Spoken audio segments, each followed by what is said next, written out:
Hi, welcome. My name is Sarah Squires Doyle, and I'm a health educator for CJE Senior Life. Thanks so much for joining us today. I'd like to introduce Margaret Danilovich, who's going to do our program today. Margaret? Hi, everyone. I am the Senior Director of the Schanfield Research Institute at CJE. I'm also a board-certified physical therapist in the area of geriatrics, and my clinical practice has all been in long-term care settings, and my current research focuses on exercise interventions for older adults. Thank you. So today the focus is aerobic exercise. And as I lead many exercise programs out in the community for a variety of different groups with CJE Senior Life, I get a lot of questions that come up. One of the big questions is, how much exercise do I really need? That is a really great question, and I want to share some of the recently released physical activity guidelines that came out in 2018 on this topic of aerobic exercise and how much physical activity a person needs. So when we look at sort of the overall recommendations that came about in 2018, the guidelines say that first and foremost, people should avoid inactivity. So sit less and move more. For adults and older adults, we should all strive to meet the guidelines for aerobic physical activity, which is 150 minutes of moderate intensity physical activity each week, or 75 minutes of more vigorous intensity physical activity, or a combination sort of in the middle.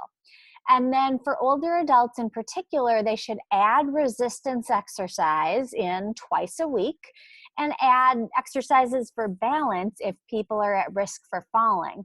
But the real focus is on achieving at least 150 minutes of that moderate intensity physical activity each week.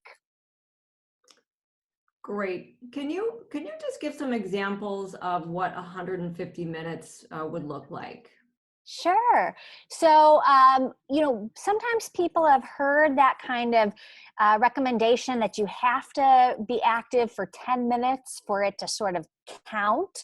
And really what we know is that any amount of physical activity counts towards that goal. So a person could do 20 minutes a day. They could do 30 minutes a day, 5 days a week. And when we think about physical activity, the definition is really that physical activity is anything your body does more than sitting. So sometimes we think of physical activity as being very structured. It's going to the gym. It's having a routine. That's really more of an exercise program. Conversely, physical activity is more of the umbrella term referring to any movement that your body does beyond sitting in a chair or sleeping. So that could be walking, biking, swimming. It could also be mopping the floor, cleaning windows, going up and down stairs. All of these activities are more than sitting, and they elevate your heart rate and get you breathing a little heavier. Great, thank you. Are you saying that physical activity, these types of physical activities could count as exercise? Totally. So 150 minutes could be achieved by a combination of things like walking, gardening, going out and mowing the lawn. And if that's taking you 20 to 30 minutes and you're walking and you're carrying things, all of those activities count towards reaching that goal. Fantastic. Well, what if I can't get out much? How can I get this type of exercise? What can I do from home? Yeah, that is a great question and a big problem that many people are facing these days. So what can you do at home? Well, you can walk indoors.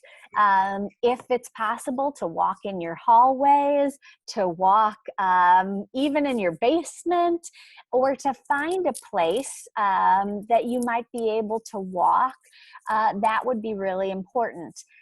Using equipment if you have access to it, like a stationary bike. And then I really want to give a plug that there's a lot of physical activity programs online. If you go to CJE's YouTube site or their website at the Cyber Club, we have a number of different physical activity programs that require no equipment that you can do in your home. And if you go to YouTube and type in, home exercise workout for seniors, you'll be amazed at how many different options pop up. And my recommendation is just to try things and see what you enjoy doing. There's also things like virtual walks on the internet that are videos that walk you through different places in the world. So there's nature scenes or the jungle or a mountain or famous historical places. And again, if you go to YouTube and you type in virtual walk, you can find one of these locations and simply walk in front of your computer, and you feel as if you're actually going out for a hike or a walk through one of these places, and it's much less boring. So there's some ways that you can definitely make it a little bit more exciting at home to get that physical activity. Well, that sounds like a great thing to look into. I'm especially motivated to look into the jungle. Yeah, the technology and the videos are absolutely amazing. So I would really encourage people, because just walking by itself is at home, if you're just walking in place, that can be really boring. And the less enjoyable an activity is, the less likely people are to keep it going. Mm-hmm. And so to achieve that 150 minutes, you need to find things that are enjoyable that will keep that adherence up. Yes, that truly is the key here, is to find something that's really enjoyable. For sure. Okay, well, how do I know if I'm working hard enough to get some of these benefits of exercise? Yeah, so as I had mentioned, the goal is for 150 minutes of moderate intensity exercise or 75 minutes of vigorous activity. And one of the scales to measure how hard you can be working is called the Borg rating of perceived exertion. And you should really aim to be in this green zone here in a rating between 12 and 16, where you are self-reporting whatever activity you are doing is somewhat hard to hard.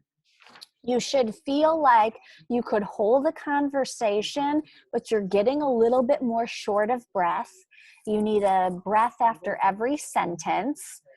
But you're not working in that red zone where you're so short of breath you can barely keep up, or you're working as hard as you possibly can. So your target intensity is really that 12 to 17, feeling like what you are doing is somewhat hard to hard. Great, that's really helpful. Yeah. I know I often advise people to also use things like the talk test. Yeah, and so, that's really one of the ways to kind of self-monitor. You should feel like you are breathing heavily, but you could have a short conversation. Yeah. If you felt like you could have a conversation and keep it going for hours and hours, and you're not breathing heavily, you're likely probably in more of this blue range. Rather, if you feel like you're breathing heavily, you can keep a short conversation going, you're in that green range, and that's the ideal place. So you want activity that gets your heart rate elevated, your breathing elevated, because we know that that type of intensity is much more beneficial than activities that are at a very light intensity that don't increase your heart rate or your breathing rate. Great. And finally, one of the questions I get is, what if I haven't been exercising and I have perhaps a chronic health condition? Is it safe for me to exercise?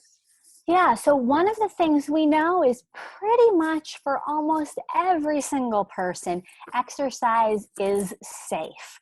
And particularly for people living with chronic diseases, being active, participating in exercise, those are probably the best things you can do because those are some of the best treatments to manage conditions like high blood pressure, diabetes, and heart disease. And so one of the things I encourage people is, if you cannot achieve the 150 minutes right now, and you are someone who perhaps is more sedentary, and on average, you're only getting 30 minutes of activity a week, then don't make a big jump because that's going to be a lot of activity and you're going to feel overly sore. So monitor where you're at, and you can safely increase that by about 5 to 10% each week. So if you're someone who gets on average 30 minutes, think about adding 3 to 5 minutes of activity each week. So it's just another minute a day and build up your endurance. Because, pretty much exercise and physical activity are going to be safe for everyone. It's when we see those rapid jumps and rapid increases in a person's activity level that they might feel overly sore or have an injury. But in general, physical activity and exercise are safe for all. They're safe regardless of your age, and they are really the best things that you can do for your health. That's great advice. Thank you for answering some of our most commonly asked questions. This was really helpful. And Thanks for having me. I want to remind folks that Margaret does a program with us virtually every Wednesday, and it's called For the Health of It. It appears Wednesdays at 1 o'clock Central Time via our Zoom meeting platform. And that information can be found on our website, our cje.net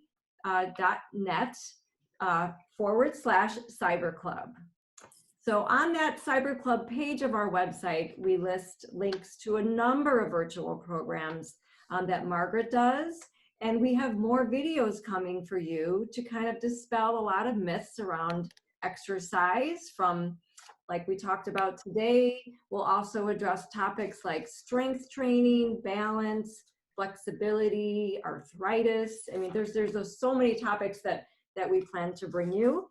So please feel free to join us on any of these meetings. And again, you can find that information at www.cje.net/cyberclub. Okay, well, we look forward to bringing Margaret back to address another topic coming real soon. Thanks so much for joining us today, and please stay well. And we look forward to connecting again soon. Thank you, Margaret. Thank you.